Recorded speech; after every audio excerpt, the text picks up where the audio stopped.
Адзін з самых цікавых артефактаў каралеўскай збройні ў Стокгольме — паляўнічы рог Жаймонта-Вазы. Чаму? Таму што гэта рог апошняга тура Рэчы Паспалітай. Тур — дзікі лясны бык. Калісьці яны жылі па ўсёй Еўразіі. Старажытныя людзі малявалі іх на сценах сваіх пячор. Потым тыя людзі вынайшлі земляробства і пачалі вынішчаць лесы пад ворова. У 15 стагоддзі туры заставаліся ўжо толькі ў пушчах Польшчы і Вялікае княства Літоўска. Паляванне на тура стала заняткам не проста шляхецкім, а вялікакняскім. Быкоў цанілі і ахоўвалі. Першыя законы па ахове тура выдаваліся яшчэ Ягайлам, але не дапамагло.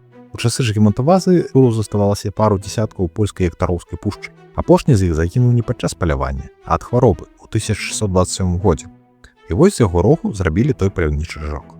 А потым здарыліся нацысты. Пра тое, навошта ім была старажытная карова, як-небудзь іншым разам. У 30-е гады бараты Луц і Хайнц Кек паспрабавалі адрадзіць тура праз селекцыю іх далёкіх нашчадкаў з розных відаў еўрапейскіх кароў. Атрымаўся бык Хека.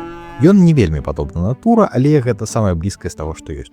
У 2020-м невялікі статак быкоў Хека выпусцілі ў заказніку на Прыпяці, пасвіцца ў лясах, дзе жылі іх продкі. Так што зараз, недзе пад Тураў, можна спаткаць сапраўдных тураў.